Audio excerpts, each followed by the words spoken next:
Δεν ξέρω. Εγώ από εδώ μέσα δεν μπορώ να δω και πολλά πράγματα. Ακόμα δεν έπαιρνα τηλέφωνο.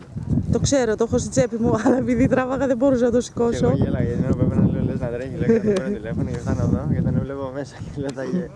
Καλά είσαι. Καλά μου.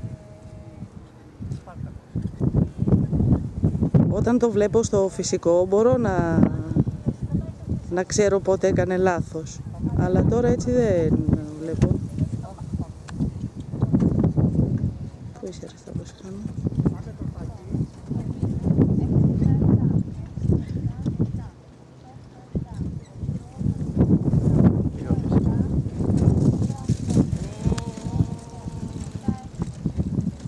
Του φύγε.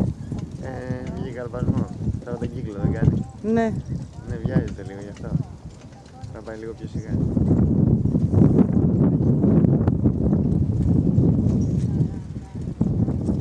Το πήγανε μισή ώρα νωρίτερα και δεν πρόλαβε να το δουλέψει πολύ να το κουράσει. Πάλι. Ενώ στο γήπεδο τα κάνει ωραία, εδώ μέσα τα σκατώνει.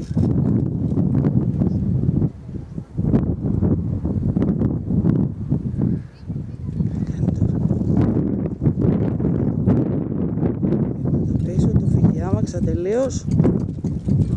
Αυτό το είδα.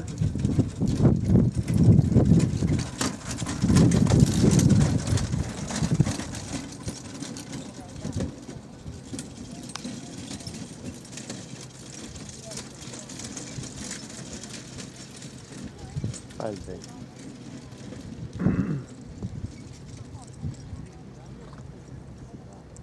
Μήπως είναι το κομμάτι που έχει... Όχι, στη διαγώνια έχει Μικίνα. Τώρα έχει σερπαντίνα. Τρέχει πάλι. Πιο σιγά. Μόλις αγχώνεται. Τον αφήνει και πηγαίνει όπως θέλει. Πάρε μία λισάν στην αμαξοδήγηση.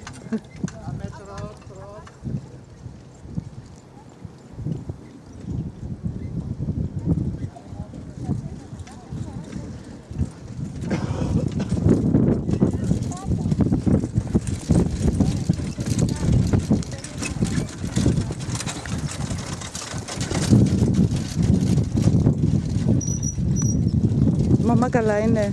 Καλά είναι. Θα κονόμαστε καμιά φορά. Καλά. Και τι έγινε. Και εγώ με το Βαγγέλη. Το ξέρω, αλλά δεν καταλαβαίνει. Γιατί εγώ καταλαβαίνω.